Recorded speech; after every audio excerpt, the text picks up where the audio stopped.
Welcome back my dear students. હું નિશાંત કતીરા ફરીથી સ્વાગત કરું છું તમારું કતીરા ક્લાસીસમાં. વિદ્યાર્થી મિત્રો, આજે આપણે સેક્શન સી કમ્પ્લીટ કરવાના છીએ. પાર્ટ 2 ચેપ્ટર નંબર 8 દેશી નામું. વ્યાખ્યાઓ પૂછાશે 3 એટલે એક માર્કની 3 વ્યાખ્યા. 3 માર્કનું છે અને ઓપ્શનમાં કાઢવું કે નહીં તમારા ઉપર છે. જો આગળનું બધું જ આવડતું હોય પરફેક્ટ તો આ સમજી લો, કારણ કે સમજવાનું જ છે, ગોખવાનું તો આમાં કંઈ હોય નહીં, બધું બહુ પ્રેક્ટિકલ છે. તો સમજી લો, પછી તમારી મરજી, ઓપ્શનમાં કાઢવું હોય તો કાઢી નાખજો, પણ આગળના બધા સમ્સ પરફેક્ટ આવડવા જોઈએ. ઓકે, ઇન્ટરેસ્ટિંગ છે. અમે જ્યારે ભણતા હતા ને 12થમાં, હું જ્યારે હતો ત્યારે અમને દેશી નામો આખો એક વ્યવસ્થિત ચેપ્ટર આવતો હતો, જેમાં અમારે દાખલા સોલ્વ કરવાના હતા. દેશી નામાના ઇઝી હતા, ઇન્ટરેસ્ટિંગ હતા, પણ હવે સિલેબસમાંથી ઓલમોસ્ટ નીકળી ગયું છે. 11મા ધોરણમાં માત્ર ઉપરથી વ્યાખ્યાઓ આપેલી છે, એ જ આપણે સમજવાની છે, દાખલા કોઈ કરવાના નથી. અને આમ જોવા જઈએ તો સારું કર્યું કાઢી નાખ્યું એ જ, કારણ કે હવે ક્યાંય ઉપયોગમાં પણ નથી આવતું દેશી નામ. બધી જગ્યાએ દ્વિનોંધી નામાપદ્ધતિ પ્રમાણે જ હિસાબો લખાય છે અને મોસ્ટલી કમ્પ્યુટરમાં જ ટેલી સોફ્ટવેરથી જ બધા લોકો એન્ટ્રી કરતા હોય છે પોતાના ધંધાના નાણાકીય વ્યવહારોની. ઓકે, માત્ર જાણકારી માટે, કારણ કે વર્ષો પહેલા લોકો આનો ઉપયોગ કરતા હતા અને ઘણા બધા, ઓલમોસ્ટ બધા લોકો આનો ઉપયોગ કરતા હતા, એટલે આપણે થોડું સમજવું જરૂરી બને છે. ભલે ચલો, નીચેના પારિભાષિક શબ્દ સમજાવો. સૌથી પહેલા આવરો. આવરો એટલે શું? જો બધા ડિફરન્ટ વર્ડ્સ તમને સમજવા મળશે, શીખવા મળશે. આવરો એટલે જ્યારે આપણે આપણા રોજમેળ અથવા બેઠા મેળમાં બધી એન્ટ્રીઓ કરી લઈએ વ્યવહારોની. રોજમેળ અને બેઠો મેળ એટલે એક પ્રકારની આમ નોંધ. તો એ બધી એન્ટ્રીઓને ફરીથી એક નવા ચોપડામાં લખવામાં આવે, જેને કહેવાય આવરો. એની પાછળનો હેતુ એ છે કે મુખ્ય ચોપડો જ્યારે રોજમેળ કે બેઠો મેળ આપણે લખીએ ત્યારે કોઈ ભૂલો રહી ગઈ હોય, એ ફરીથી બીજી વાર લખીએ તો ભૂલો દૂર થઈ જાય અને પરફેક્ટ હિસાબ આપણા રહી શકે. એટલા માટે ફરીથી લખવામાં આવે, જેને કહેવાય આવરો. રોજમેળ અને પેટા નોંધમાં લખેલા વ્યવહારો અનુકૂળતાએ ફરીથી બીજા ચોપડામાં લખવામાં આવે છે. આ ચોપડાને આવરો કહે છે. કેટલું સિમ્પલ અને મોસ્ટ આઈએમપી છે આ શોર્ટ નોટ, બરોબર. સોરી, આ ડેફિનેશન વારંવાર આવરો પૂછે છે વ્યાખ્યામાં, એટલે બહુ ઇમ્પોર્ટન્ટ. નેક્સ્ટ, વિગત ખાતું. વિગત ખાતું એટલે શું?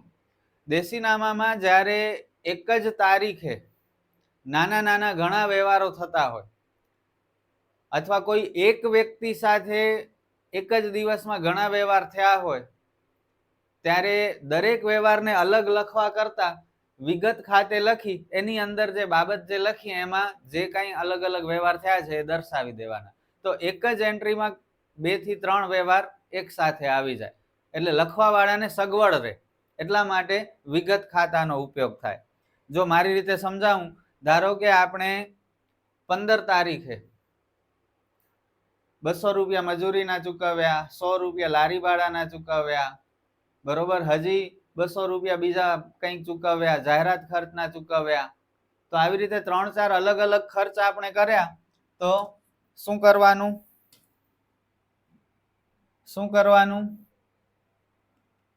આવી રીતે લખવાનું. જુઓ,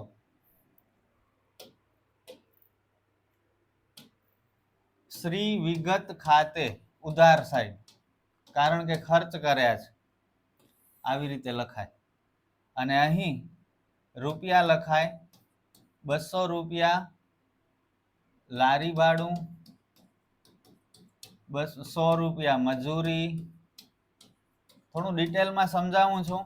200 રૂપિયા જાહેરાત ખર્ચ, અને આ બધાનો ટોટલ કેટલો થયો? 500 રૂપિયા. એ અહીં લખાય. આવી રીતે વિગત ખાતે લખી અંદર નાની વસ્તુઓ જે એક જ દિવસમાં થઈ હોય એ લખી નાખવાની. અને અહીં પાછળ તારીખ લખાય, દેશી તારીખ લખાય, બરોબર. કારતક સુદ બારસ ને કારતક વદ પૂનમ ને એવી રીતે લખવાનું હોય. તો બહુ ઇન્ટરેસ્ટિંગ હતું આ બધું, પણ હવે જો કે આનો ઉપયોગ જ નથી રહ્યો, એટલે ડિટેલમાં આપણે શીખતા નથી. પણ મેં ટૂંકમાં સમજાવ્યું. ઘણા બધા ખર્ચ એક સાથે થતા હોય તો વિગત ખાતે લખવાથી મહેનત આપણી બચી જાય. ક્લિયર?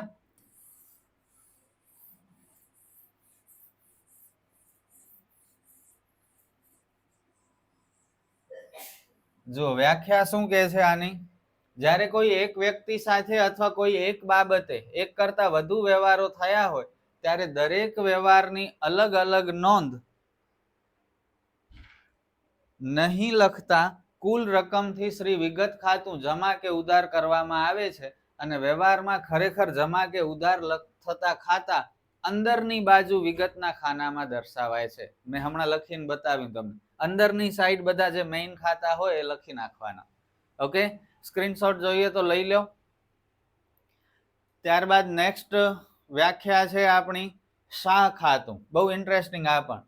શાહ ખાતું એટલે ધારો કે હું ટીચર છું, તમે લોકો મારી પાસે ભણવા આવો છો, ટ્યુશન આવો છો અને મહિને 1000 રૂપિયા ફી લઉં છું ધારો કે. હવે એક દિવસમાં મને 10 જણાએ ફી આપી, સપોઝ ધારો કે 10 જણામાંથી એટ ધેટ ટાઈમ મેં લખી નહીં જ્યારે તમે મને ફી આપી. મને એમ કે જ્યારે દિવસ પૂરો થશે ત્યારે ચોપડામાં એન્ટ્રી કરીને ઘરે જઈશ. હવે જ્યારે દિવસ પૂરો થયો, ચોપડામાં એન્ટ્રી કરતો હતો ત્યારે મને 8 જણાના નામ યાદ આવ્યા કે ભાઈ મોહને આપી ને રાહુલે આપી ને પ્રીતે આપી ને એવી રીતે, બરોબર. 2 જણાના નામ મને યાદ આવ્યા નહીં. રૂપિયા નીકળ્યા 10,000 પણ મને યાદ આવ્યા ખાલી 8,000 કોણે કોણે આપ્યા છે. 2,000 કોણે મને આપ્યા એ મને યાદ નથી. તો હું શું કરીશ? એન્ટ્રી તો કરવી પડશે ચોપડામાં 10,000 આવ્યા છે એની. તો ટેમ્પરરી હું શ્રી શાહ ખાતે જમા કરી નાખીશ, બરોબર. શ્રી શાહ ખાતે જમા અને 2,000 રૂપિયા ત્યાં લખી નાખીશ. આવતા બીજા દિવસે નેક્સ્ટ ડે જ્યારે તમે પાછા મારી પાસે ભણવા આવશો ત્યારે તમારા બધાના ફેસ જોઈશું ત્યારે મને યાદ આવી જશે કે હા, આ 2 જણાએ મને ફી આપી હતી, એની એન્ટ્રી કરવાની રહી ગઈ છે.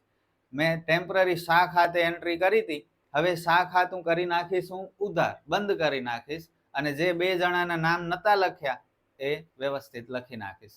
તો શાહ ખાતું જ્યારે આપણે કોઈ વ્યક્તિ સાથે વ્યવહાર કર્યો હોય અને એનો નામ યાદ ન આવતો હોય કોની સાથે કર્યો છે તો ટેમ્પરરી શાહ ખાતે લખાય અને જ્યારે યાદ આવી જાય તો શાહ ખાતું પાછું બંધ કરી નાખવાનું. ક્લિયર? અથવા આપણે કોઈ વ્યક્તિ સાથે વ્યવહાર કર્યો છે પણ એને આપણે સિક્રેટ રાખવું છે કે કોની સાથે વ્યવહાર કર્યો, તો ત્યારે પણ શાહ ખાતે લખીને આપણે જે વ્યક્તિ સાથે વ્યવહાર કર્યો છે એની ઓળખ છુપાવી શકીએ છીએ. સમજ્યા? તો બહુ ઇન્ટરેસ્ટિંગ છે. વેપારીને મળેલ રકમ કઈ વ્યક્તિ પાસેથી મળી છે કે ચૂકવેલ રકમ કઈ વ્યક્તિને આપેલ છે તે યાદ ન રહે ત્યારે તે રકમ તાત્કાલિક શાહ ખાતે કે શ્રી ખાતે લખાય છે અને રોજમેળ બંધ કરવામાં આવે છે. જ્યારે વ્યક્તિનું નામ યાદ આવે ત્યારે તે રકમ જે તે વ્યક્તિ ખાતે ફેરબદલી કરી શાહ ખાતું બંધ કરવામાં આવે છે. કોઈ વ્યક્તિનું નામ ગુપ્ત રાખવાનું હોય ત્યારે પણ શાહ ખાતાનો ઉપયોગ થાય છે. કેટલું ઇન્ટરેસ્ટિંગ છે આ. નેક્સ્ટ, તસલમાત ખાતું. આ બધા વર્ડ્સ તમારા માટે નવા છે. તમને એમ કે સર આ શું ભણાવો છો? તસલમાત ને શાહ ને હજુ એવા નવા ઘણા બધા શબ્દ આવશે. તસલમાત ખાતું શાહ ખાતાની જેમ જ છે. શાહ ખાતામાં ને આમાં ફરક શું છે? શાહ ખાતામાં આપણે કોઈ વ્યક્તિનું નામ યાદ નતો આવતો એટલે ટેમ્પરરી શાહ ખાતે લખતા હતા. અહીં આપણે કોઈ વ્યવહાર ખબર ન પડતી હોય, ધારો કે આજે આપણે આખા દિવસ દરમિયાન ઘણા રૂપિયા વાપર્યા, 5,000 રૂપિયા વાપર્યા, એમાંથી 500 રૂપિયા જે વાપર્યા છે એ યાદ નથી આવતું કે ક્યાં વાપર્યા. ઓકે, 5,000 નો ટોટલ અલગ અલગ વસ્તુ પાછળ ખર્ચ કર્યો પણ 500 રૂપિયાનો ખર્ચ એક એવો કર્યો છે કે જે યાદ નથી કે ભાઈ કેવી રીતે કર્યો છે, શા માટે કર્યો છે. દિવસ પૂરો થાય છે, હિસાબ લખવા બેઠા છીએ ત્યારે 500 રૂપિયા યાદ નથી આવતા. તો ટેમ્પરરી તસલમાત ખાતે ઉધાર કરી નાખવાના. આપણે મજૂરીના 500 ચૂકવ્યા હતા પણ યાદ નથી આવતા, ભૂલી ગયા છીએ કે 500 મજૂરીના ચૂકવ્યા છે એટલે ટેમ્પરરી આપણે શું કરશું? તસલમાત ખાતે ઉધાર 500 કરી નાખશું અને બીજા 4500 જે કર્યા છે એ ખાતે ઉધાર કરતા જશું. પગાર ચૂકવ્યો હશે, ભાડો ચૂકવ્યો હશે, વીમા પ્રીમિયમ ચૂકવ્યો, એ બધા ખાતે ઉધાર, પણ 500 જે યાદ નથી એ તસલમાત ખાતે ઉધાર. હવે 2-4 દિવસ રહી અને યાદ આવી ગયું કે ભાઈ 500 રૂપિયા તે દિવસે તસલમાતમાં લખ્યા હતા એ એકચ્યુઅલી તો મજૂરી ચૂકવી હતી એના હતા. તો હવે તસલમાત ખાતું કરશું બંધ, કારણ કે યાદ આવી ગયું. હવે તસલમાત ખાતાની જરૂર નથી. ત્યારે ઉધાર કર્યું તું, હવે તસલમાત ખાતું કરશું જમા.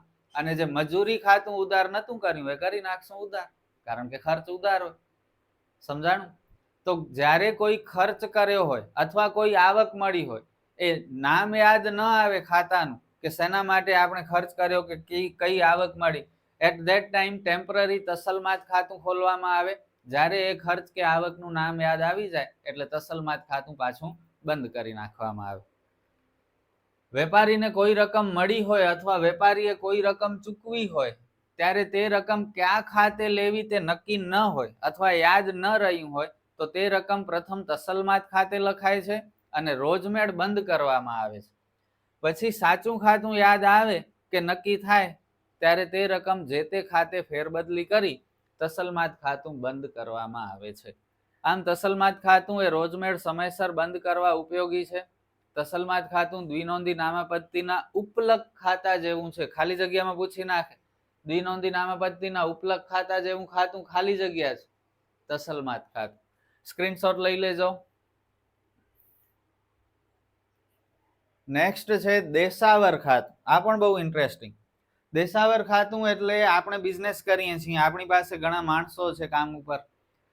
આપણે ધારો કે હું કચ્છમાં રહું છું, મને એમ કે અમદાવાદથી થોડી ખરીદી કરી આવી, દુકાનમાં માલ ભરવો છે, સિઝન આવે છે, બરોબર, દિવાળી આવે છે કે નવરાત્રી આવે છે કે ઈદ આવે છે, દુકાનમાં માલ ઓછો છે, નવી વેરાયટીનો માલ લેવું છે.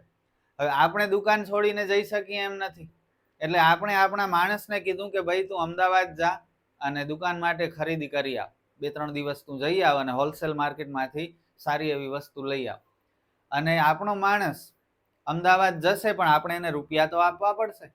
આ બધું જુઓ જૂના જમાનાનું છે. તમે કહેશો સર રૂપિયા દેવાની શું જરૂર છે, ગૂગલ પે તમે અહીં બેઠે બેઠે કરી શકો, બેંકથી ટ્રાન્સફર કરી શકો. પણ જ્યારે દેશી નામું હતું ત્યારે ગૂગલ પે ક્યાં હતું કે ફોન પે ક્યાં હતું? સમજાય છે? ત્યારે તો મોસ્ટ ઓફ ટ્રાન્ઝેક્શન કેશથી જ થતા હતા. તો આપણે આપણા માણસને લાખ રૂપિયા આપ્યા અને એને કહ્યું કે ભાઈ તું અમદાવાદ જા, અહીંથી આ લાખ રૂપિયામાં તું બસ ભાડું ચૂકવજે, 1-2 દિવસ હોટલમાં રહેવું હોય તો એનો ખર્ચ ચૂકવજે, પછી ટ્રાન્સપોર્ટેશન ત્યાં રિક્ષા ભાડો ને જે કાંઈ લાગે, જમવાનો ખર્ચ લાગે એ આમાંથી ચૂકવજે અને બાકીનો સારો એવો તું 90,000-95,000 માલની ખરીદી કરી આવજે અને જે છેલ્લે વધે એ આવીને મને પાછા આપશે. ઓકે, તો લાખ રૂપિયા આપણે માણસને આપ્યા છે અત્યારે. તો આજે માણસ જશે તો આજે આપણે ચોપડામાં લાખ રૂપિયાની એન્ટ્રી તો કરવી પડશે રોજમેળમાં. રોજમેળ રોજ રોજ બનાવવો પડે. રોજમેળ એટલે આમનો દરરોજની અલગ બને. તો આજે આપણે લખશું શ્રી દેશાવર ખાતે ઉધાર અને રોકડ ખાતે જમા. રોકડ ખાતું જો કે લખાય નહીં રોજમેળમાં. તો શ્રી દેશાવર ખાતે ઉધાર રૂપિયા 1 લાખ લખશું. હવે આપણો માણસ 2 દિવસ અમદાવાદ જઈ અને ખરીદી કરીને પાછો આવે ત્યારે એ આપણને હિસાબ આપશે કે શેઠ 95,000ની ખરીદી થઈ, 1,000 રૂપિયા આવા જવાનો બસ ભાડો થયો. ત્યારે 1,000 રૂપિયામાં ઘણું થઈ જતું, દેશી નામું હતું ત્યારે, બરોબર, આવા જવાના ખર્ચ થઈ જતા. 1,000 રૂપિયા હોટલનો ભાડો થયો, 1,000 રૂપિયા ખાવા પીવાનો અને રિક્ષા ભાડો ને એવું બધું થઈ ગયું. તો 98,000 રૂપિયા વાપર્યા છે, આ 2,000 તમને પાછા આપો. સમજી ગયા? તો હવે એને બધા ખર્ચની વિગત આપણને આપી. હવે આ બધા ખર્ચ આપણે વ્યવહારે ઉધાર કરશું અને દેશાવર ખાતું જે લખ્યું તું ઉધાર કર્યું તું એ ખાતું હવે કરી નાખશું બંધ, એટલે કે જમા કરી નાખશું.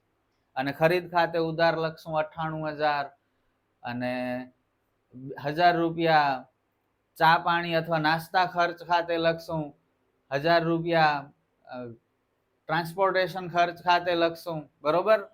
ટૂંકમાં આવી રીતે જે કાંઈ પણ ખર્ચ કરે એ બધા ખર્ચ ઉધાર કરશું ને દેશાવર ખાતું આપણું થઈ જશે ક્લોઝ, એટલે જમા થઈ જશે. તો સમજી ગયા દેશાવર ખાતું શું હોય? સિમ્પલ જ વસ્તુ છે. જુઓ, ધંધાના કામ માટે બહાર ગામ જનાર વ્યક્તિ, પછી એ માલિક હોય કે કર્મચારી હોય, ને ખર્ચ માટે કે અન્ય હેતુ માટે રકમ આપવામાં આવે છે. આ રકમ બહાર ગામ જનાર વ્યક્તિના દેશાવર ખાતે ઉધારાય છે. પ્રવાસ દરમિયાન તેમને મોકલેલ રકમ કે તેમણે વસૂલ કરેલ રકમ તેમના દેશાવર ખાતે ઉધાર થાય છે. જો પ્રવાસ દરમિયાન આપણા વતી કોઈ રકમ ચૂકવે કે આપણને રકમ મોકલે તો તે તેમના દેશાવર ખાતે જમા કરાય છે. બહાર ગામથી આવીને તેઓ હિસાબ આપે ત્યારે જે તે ખાતે યોગ્ય હિસાબી અસર આપીને તેમણે પરત કરેલ રકમ તેમના દેશાવર ખાતે જમા કરી દેશાવર ખાતું બંધ કરવામાં આવે છે. દેશાવર ખાતું કામ ચલાઉ ખાતું છે. થોડા અક્ષર કટ થાય છે કે શું? થોડા અક્ષર કટ થાય છે રાઈટ સાઈડ, થોડું એડજસ્ટ કરી લેજો, બરોબર? નેક્સ્ટ ટાઈમ ધ્યાન રાખીશ. એકચ્યુઅલી આ અલગ હું કરાવું છું. દર વખતે હું નોટ સોફ્ટવેરમાં ભણાવું, આ વખતે મેં પીપીટીમાં જ ડાયરેક્ટ ભણાવું છું, એટલે જરાક ચેન્જ આવી ગયો છે. નેક્સ્ટ, હથ્થું ખાતું. હથ્થું ખાતું પણ ઇન્ટરેસ્ટિંગ. હથ્થું ખાતું એટલે ધારો કે આપણે કોઈ પાસેથી માલ લીધો બાર ગામથી મહિના દિવસ માટે, અને હવે મહિનો દિવસ પૂરો થયો, આપણે બાર ગામ રૂપિયાની પેમેન્ટ કરવી છે, 50,000 રૂપિયા ચૂકવવા છે. આપણે છીએ આપણા ગામમાં અને પેમેન્ટ કરવાની છે બીજા ગામમાં. હવે ત્યારે બેન્કિંગની ને એટલી સગવડો હતી નહીં, ગૂગલ પે હતું નહીં, એટલે કેશમાં જ ટ્રાન્ઝેક્શન થતા. તો આપણે ત્યાં જઈને રૂપિયા દેવા પડશે.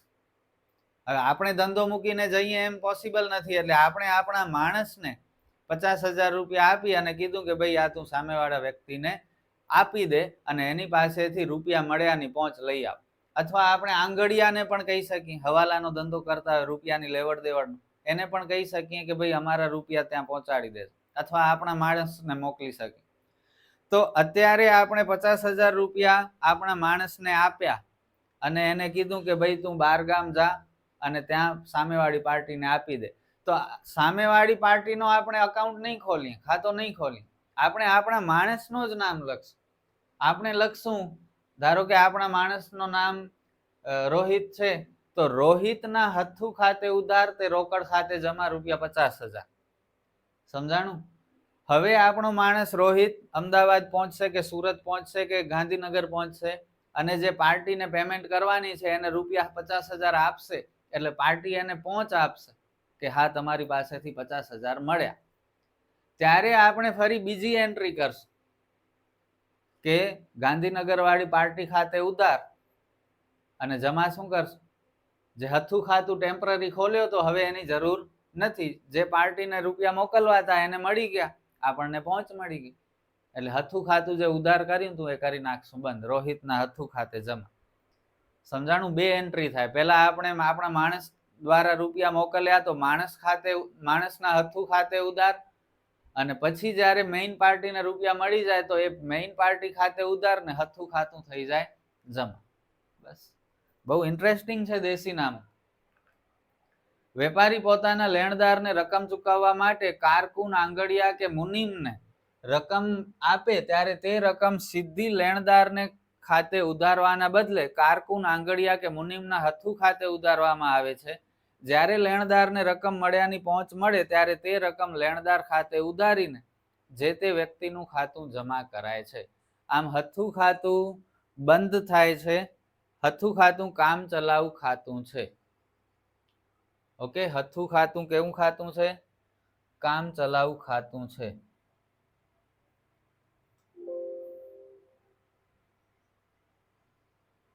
એક સેકન્ડ હો.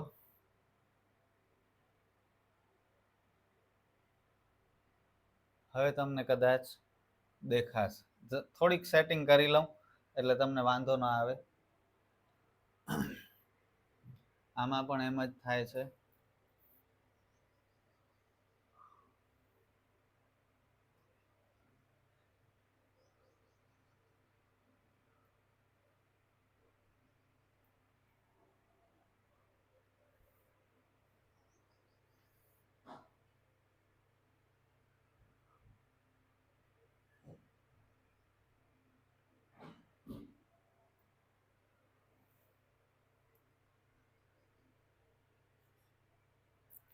ક્લિયર?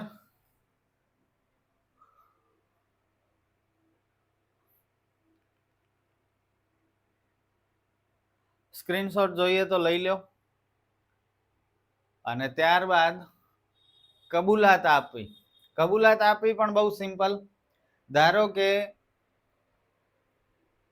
આપણે એ ઉપર રૂપિયા માંગીએ છીએ 5,000, અને આપણા ઉપર બી રૂપિયા માંગે છે 5,000, બરોબર? આપણે એ ઉપર માંગીએ છીએ ને આપણા ઉપર બી માંગે છે એટલા જ 5,000 રૂપિયા. હવે બી એ આપણને કીધું કે સાહેબ ઘણા દિવસ થઈ ગયા, 5000 બાકી છે, આપી દો. ક્યારે આપશો? આપણે કીધું ભલે આવતીકાલે આપી દઉં છું. અને આપણે તરત એને ફોન કર્યો કે ભાઈ એ તારી પર હું 5000 માંગુ છું, ઘણા દિવસ થઈ ગયા, ક્યારે આપીશ? એ કીધું સાહેબ કાલે આપી દો. મેં કીધું ભલે કાલે આપજે, પણ તું મને ના આપજે, તું બી ને આપી દેજે. બી ને ઓળખસ ને તું મારી પાસે આવીશ એના કરતા રસ્તામાં બી ની દુકાન આવશે તો પેલા બી મારા ઉપર 5000 માંગે છે તો તું ડાયરેક્ટ બી ને જ આપી દેજે. એ કહેશે ભલે સાહેબ વાંધો નહીં. ઓકે, અને આપણે બી ને કહી દેશું કે ભાઈ કાલે તને એ તારે 5000 રૂપિયા આપી દેશે. બી કહેશે વાંધો નહીં. ઓકે, તો એ કબૂલ્યું કે ભલે સાહેબ હું તમારા જે રૂપિયા છે એ બી ને ચૂકવવા તૈયાર છું, એવી એને કબૂલાત કરી. એટલે આને કહેવાય કબૂલાત આપવી. સમજી ગયા? કેટલું સિમ્પલ હતું. જ્યારે કોઈ લેણદારને ચૂકવવાની રકમની જવાબદારી આપણા કોઈ દેવાદાર દ્વારા કબૂલવામાં આવે તેને કબૂલાત થઈ ગણાય. તેવી જ રીતે દેવાદાર પાસેથી વસૂલવાની રકમ અન્ય વ્યક્તિ કબૂલે તેને કબૂલાત થઈ ગણાય. સમજ્યા? તો બી આપણો લેણદાર હતો, એ આપણો દેવાદાર હતો. દેવાદાર પાસેથી લેણદારને ચૂકવવાની રકમની જવાબદારી આપણા દેવાદારે સ્વીકારી, કબૂલી. હવે ખબર પડી? નેક્સ્ટ, બેઠી ખાતા વહી. આ બહુ સિમ્પલ છે, આ હવે એક્સપ્લેન નથી કરતો, વાંચી લઈ. નાના વેપારીઓ ઓછી લેવડ દેવડના લીધે ખાતા વહીમાં લેણદાર દેવાદારના ખાતા જ રાખે છે. ખાતામાં ખતવણી કરતી વખતે વ્યવહારની પૂરી નોંધ દર્શાવે છે, જેથી લેવડ દેવડનો ઝડપથી ખ્યાલ આવે. આવા ખાતાને બેઠા ખાતા કહે છે અને આવી ખાતા વહીને બેઠી ખાતા વહી કે ઠામ ખાતા વહી કહે છે. ઓછી લેવડ દેવડ થતી હોય એવા નાના વેપારીઓ લેણદાર દેવાદારના જ ખાતા રાખે, કારણ કે વ્યવહાર જ ઓછા છે એટલે વધારે ખાતા રાખવાની જરૂર નથી. પણ લેણદાર દેવાદાર જેની પાસેથી આપણે ઉધાર માલ ખરીદ્યો છે, જેને ઉધાર માલ વેચ્યો છે, એના નામ તો યાદ રાખવા પડે, તો એના નામના ખાતા આપણે ખોલી નાખીએ, કારણ કે યાદ ન રહે. ખાતામાં ખતવણી કરતી વખતે વ્યવહારની પૂરી નોંધ દર્શાવે, જેથી લેવડ દેવડનો ઝડપથી ખ્યાલ આવે. આવા ખાતાને બેઠા ખાતા ને આવી ખાતા વહીને બેઠી ખાતા વહી કે ઠામ ખાતા વહી કહે છે. ત્યારબાદ કાંધું કરી આપું. કાંધું એટલે હપ્તો. કાંધું વળી શું છે? કાંધું એટલે બીજું કઈ નહીં, હપ્તો. તમે બાઇક લેવા ગયા કે એક્ટિવા લેવા ગયા, લાખ રૂપિયાની થાય છે, આવડા બધા રૂપિયા એક સાથે પેમેન્ટ કરી શકતા નથી, તો શું કરશો? હપ્તે હપ્તે ચૂકવશો ને. તો એ હપ્તા જે છે એને કાંધા કહેવાય, બરોબર? કાંદા નહીં, કાંધા. કાંધું એટલે હપ્તો. સરાફ, સરાફ એટલે બેંક, જે રૂપિયાની લેવડ દેવડનો બિઝનેસ કરતા હોય એને સરાફ કહેવાય. સરાફ જેની પાસેથી લોનની રકમ વસૂલવાની હોય તે રકમ હપ્તેથી વસૂલ કરવાનું નક્કી કરે તો તેને કાંધું કરી આપ્યું કહેવાય. દરેક હપ્તાની રકમ કાંધાની રકમ તરીકે ઓળખાય છે. બહુ ઈઝી છે આ બધું. લઈ લો એલા સ્ક્રીનશોટ. કોથળી છોડામણી, આ પણ બહુ ઇન્ટરેસ્ટિંગ. સરાફ એટલે કે બેંક ગ્રાહકને રકમ ધીરતી વખતે થોડી રકમ કાપીને બાકીની રકમ આપે છે. આ કાપેલ રકમને કોથળી છોડામણી કહે છે. હવે થાય શું? ધારો કે હું રૂપિયાની લેવડ દેવડનું કામ કરું છું, વ્યાજુકા રૂપિયા આપું છું ગામને, બરોબર? તમે મારી પાસે આવ્યા અને તમે કીધું સાહેબ લાખ રૂપિયાની અમને જરૂર છે અત્યારે, ટેમ્પરરી વ્યાજ લઈ લેજો, જે થાય એ અમને લાખ રૂપિયા અત્યારે આપો, 6 મહિનામાં તમને પાછા આપી દેશું. આપણે કીધું ભલે લઈ જાઓ. અને લાખ રૂપિયાનો 6 મહિનાનો વ્યાજ જો આપણે ગણીએ 2% હિસાબે, તો મહિનાના 2% હોય એટલે 12 મહિનાના 1% ગણીએ. ચલો, બેંક વાળા 7-8% લેતા હોય, 9% લેતા હોય, આપણે 1% ગણીએ. 1% મળતા નથી રૂપિયા, પણ આપણે 1% ગણીએ તો લાખ રૂપિયાનો 1% મહિનાનો એટલે 12 મહિનાના 12%, 12,000 રૂપિયા થાય. હું તમને લાખ રૂપિયા આપીશ, તમને 6 મહિના માટે રૂપિયાની જરૂર છે એટલે વ્યાજ 6,000 રૂપિયા થયો. તો 6,000 રૂપિયા હું પહેલેથી જ કાપી લઈશ અને તમને 94,000 રૂપિયા આપીશ. સમજ્યા? 94,000 રૂપિયા આપીશ. 6 મહિના પછી તમે મને જયારે રૂપિયા પાછા આપશો ત્યારે તમે મને કેટલા આપશો?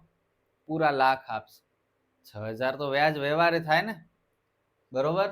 તો આ જે મેં પહેલેથી જ વ્યાજ કાપીને તમને રકમ આપી એને કહેવાય કોથળી છોડામણી. આ વ્યાજ જે 6000 મેં તમને કાપી લીધો એ મારા માટે આવક છે ને તમારા માટે ખર્ચ છે. સરાફ ગ્રાહકને રકમ ધીરતી વખતે થોડી રકમ કાપીને બાકીની રકમ આપે છે. આ કાપેલ રકમને કોથળી છોડામણી કહે છે. સરાફ ગ્રાહક ખાતે પૂરેપૂરી રકમ ઉધારે છે. હું તમારા ખાતે પૂરા 1 લાખ જ ઉધારીશ. સરાફ માટે આ રકમ વટાવ કે વ્યાજ છે, એટલે કે ઉપજ છે, અને ગ્રાહક માટે આ રકમ ખર્ચ છે. કેટલું ઇન્ટરેસ્ટિંગ છે અકાઉન્ટ. જો ઇન્ટરેસ્ટથી સમજીએ તો બહુ મજા આવે, અને જો પહેલેથી જ આને બોરિંગ ગણી લઈએ, મગજ બંધ કરી નાખી, તો સારી વસ્તુ પણ મગજમાં ન ઘૂસી શકે. દાગીના મેળ. દાગીના મેળ એટલે બહુ સિમ્પલ. આપણી દુકાનમાં અલગ અલગ પ્રકારના માલનો આપણે બિઝનેસ કરીએ છીએ, બરોબર. હવે એ દરેક માલનો સ્ટોક આખા દિવસ દરમિયાન કઈ વસ્તુ વેચાણી, કેટલી વેચાણી, હવે દિવસ પૂરો થયો ત્યારે કેટલી વધી છે, એ બધો હિસાબ તો રાખવો પડે. તો એના માટે જે આપણે પત્રક બનાવી અથવા એક બુક રાખી એને કહેવાય દાગીના મેળ. ધંધાના સ્ટોકની દરેક વસ્તુની આવક જાવકનો હિસાબ જાણવા માટે જે ચોપડો રાખવામાં આવે છે તેને દાગીના મેળ કહે છે. દાગીના મેળ એ સ્ટોક પત્રક જેવો જ ચોપડો છે. દાગીના મેળને જણસવહી કે સ્ટોક વહી પણ કહે છે. હેતુલક્ષીમાં પૂછી શકે. દાગીના મેળને ખાલી જગ્યા કહે છે તો જણસવહી કે સ્ટોક વહી. નેક્સ્ટ આંકડા વહી. આ પણ ઇન્ટરેસ્ટિંગ. આંકડા વહીમાં દેવાદારોના ખાતા દોરેલા હોય છે. સામાન્ય રીતે રોજમેળ કે ઉધાર નોંધ પરથી તાત્કાલિક આ ચોપડામાં દેવાદારનું ખાતું ખોલી તેમાં ખતવણી કરવામાં આવે છે, પરંતુ તેમાં બધી જ વિગતો આપવામાં આવતી નથી. વ્યવહારની રકમ, મિતિ અથવા તારીખ તેમજ રોજમેળ કે ઉધાર નોંધ પાના નંબર એટલી જ વિગત દર્શાવવામાં આવે છે. આ ખાતા વહી પરથી ઉઘરાણીની જરૂરી વિગત મળે છે. પાકી ખાતા વહીમાં આંકડા વહી પરથી ખતવણી કરવામાં આવે છે, જેથી ભૂલ હોય તો મળે. આંકડા વહીને કાચી ખાતા વહી કે સુધા વહી પણ કહે છે. સમજાણું? ન સમજાણું? કંઈ નહીં, બહુ સિમ્પલ છે. જુઓ, આપણે મેઇન આપણો ચોપડો કયો છે? રોજમેળ છે, જેમાં આખા દિવસ દરમિયાન જે કાંઈ પણ વ્યવહાર થયા એની આપણે આમ નોંધ લખી જે ચોપડામાં, એ રોજમેળ. હવે આખા દિવસ દરમિયાન ઘણા એવા ગ્રાહક હશે કે જે આપણી પાસેથી ઉધાર માલ લઈ ગયા છે. કોઈકે કીધું અઠવાડિયું રહીને રૂપિયા આપીશ, કોઈકે કીધું 10 દિવસ, કોઈક 15 દિવસ, કોઈક મહિનો દિવસ, કોઈક 2 મહિના પછી પેમેન્ટ કરશે. હવે બધાના નામ થોડી યાદ રહેશે આપણને. વળી આવતીકાલે વળી બીજા કોઈક ગ્રાહક આવશે જે ઉધાર માલ લઈ જશે, તો મહિના દિવસમાં તો આવા કેટલા થઈ જશે. કોની પાસેથી ક્યારે ઉઘરાણી કરવી કેમ ખબર પડે? ચોપડામાં આપણે જોતા જઈએ તો બહુ વાર લાગે, કારણ કે રોજમેળ તો રોજ ન હોય. દિવસમાં ઘણા વ્યવહાર થતા હોય ને, એ લોકો રોજમેળ બનાવે. તો મહિના દિવસ પહેલા કોણે ઉધાર માલ લીધો છે એ જોવા માટે આપણે પાના ફરાવવા પડે, બધા વ્યવહાર વાંચવા પડે, ટાઈમ કેટલો લાગે. એના કરતા આંકડા વહી આપણે જો બનાવી નાખીએ તો એમાં ખાલી તારીખ લખવાનું, તારીખ સાથે ગ્રાહકનું નામ લખવાનું કે ભાઈ રમેશ ખાતે 5000, વિપુલ ખાતે 8000, રોહન ખાતે 20000. એટલે આપણને આંકડા વહી ખાલી જોઈ લઈએ એટલે ખબર પડી આવે કે આ તારીખે રમેશે 5000ની ઉધાર માલ લીધો તો ઘણા દિવસ થઈ ગયા, કરો ઉઘરાણી, કરો ફોન. સમજાણું? વિપુલે 8000નો માલ ઉધાર લીધો તો આ તારીખે 15 દિવસ થઈ ગયા, કરો ફોન ઉઘરાણી માટે. તો આખો રોજમેળ પહેલેથી ચેક કરવાની જરૂર ન પડે, માત્ર આંકડા વહીમાં જોઈ લઈએ તો કઈ તારીખે કોણે ઉધાર લીધા છે એ ખબર પડી જાય, તરત આપણે ફોન કરીને ઉઘરાણી કરી શકીએ. સમજ્યા? તો સિમ્પલ છે, સ્ક્રીનશોટ લઈ લો.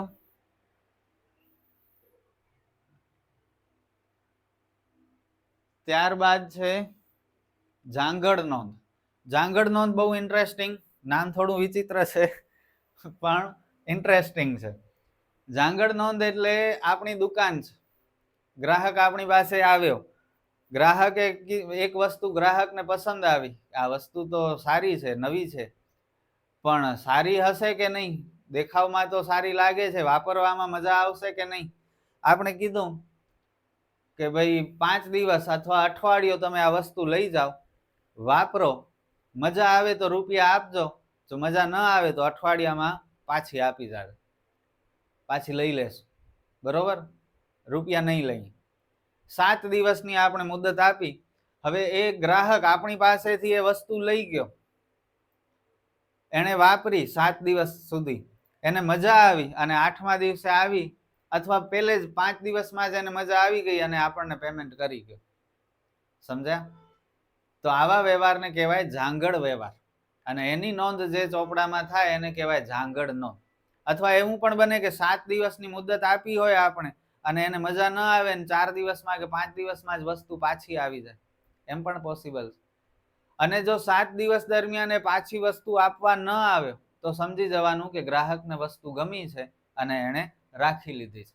પછી 8મા દિવસે આવીને એ કહે કે ભાઈ હવે મજા નથી આવતી, તો ન ચાલે. તો પછી એને લેવી જ પડે, કારણ કે આપણે 7 દિવસની મુદત આપી. તો આને કહેવાય જાંગડ વ્યવહાર. ગ્રાહકને માલ પસંદ પડે તો તે રાખે, અને જો પસંદ ન પડે તો અમુક મુદતમાં પરત કરે. એવી શરતે આપેલ માલને જાંગડ વ્યવહાર કહે છે. જાંગડ વ્યવહારો વધુ થતા હોય તે નોંધવા માટે જે અલગ ચોપડો રાખવામાં આવે છે તેને જાંગડ નોંધ કે જાંગડ વહી કહે છે. ત્યારબાદ કરાર નોંધ. ઘણીવાર આપણે એગ્રીમેન્ટ કરતા હોઈએ ગ્રાહકો સાથે, વેપારીઓ સાથે, કે ભાઈ આ એગ્રીમેન્ટ પ્રમાણે જ આપણે આગળ બિઝનેસ કરશું, તો એને કહેવાય કરાર નોંધ. મોટા પાયા પરના વેપારમાં ખરીદ વેચાણ તથા અન્ય બાબતો માટે જુદી જુદી શરતવાળા કરાર કરવામાં આવે છે. આવા કરારની વિગતોની નોંધ જે ચોપડામાં રાખવામાં આવે છે તેને કરાર નોંધ કહે છે. અને લાસ્ટ છે સામા દસ્તકની ખાતા વહી. સામો દસ્તક, દસ્તકનો મતલબ સિગ્નેચર, સહી આપણી. ઓકે, તો આપણે એવી કોઈ એવો વ્યવહાર કરીએ જેમાં આપણે આપણા ગ્રાહકની અથવા વેપારીની સહી લઈ લઈએ, એને કહેવાય સામા દસ્તકની ખાતા વહી. જો આખો વાંચીએ તો સમજાશે. સામાન્ય રીતે સરાફો કે ધીરધારનો ધંધો કરનાર વેપારીઓ આ ખાતા વહીનો ઉપયોગ કરે છે. આ ખાતા વહીમાં ઉછીના નાણાં લેનાર દરેક વ્યક્તિનું ખાતું ખોલવામાં આવે છે.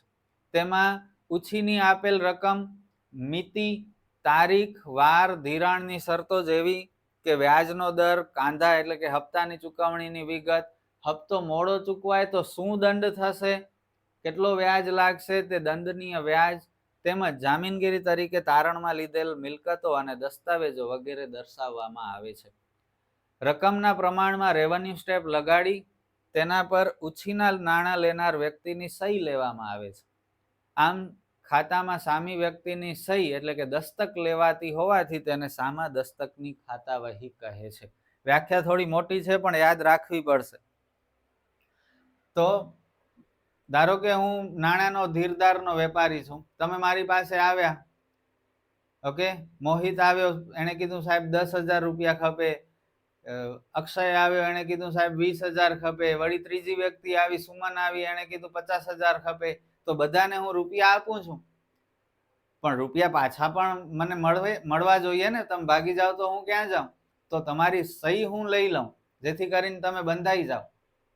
સહી જો ન આપો તો હું કોર્ટમાં રજૂ કરું, કેસ કરું, તો મને મારા રૂપિયા મળે અને તમને જેલ જવું પડે. ઓકે, તો આવી રીતે બધી વિગતો લખવામાં આવે અને એના ઉપર એક સ્ટેમ્પ લગાડવામાં આવે અને તમારી સહી એટલે કે ગ્રાહક જે વ્યક્તિએ રૂપિયા લીધા છે મારી પાસેથી, એની સહી હું લઈ લઉં. જો રૂપિયા ન આપે તો શું વધારે વ્યાજ લઈશ એ એમાં લખવામાં આવે. ટોટલી બધી ઇન્ફોર્મેશન એમાં લખવામાં આવે અને સામેવાળાની સહી હોય એટલે એને કહેવાય છે સામા દસ્તકની ખાતા વહી. અને સ્ક્રીનશોટ લઈ લો. આ સાથે આપણો વિભાગ સી થાય છે પૂરો. થોડો મોટો વિડીયો બન્યો પણ મેં પૂરી ટ્રાય કરી તમને બધી જ વ્યાખ્યાઓ સારી રીતે સમજાવવાની. આઈ હોપ કે તમને સમજાણું હશે, ગમ્યું હશે. ઓકે, આપણે ફરી મળીએ નેક્સ્ટ વિડીયોમાં, જેમાં આપણે વિભાગ ડી સ્ટાર્ટ કરશું. મજા આવશે, થોડા વધારે માર્કવાળા દાખલા હશે. તો stay tuned to this channel. We will meet again in next video. Goodbye.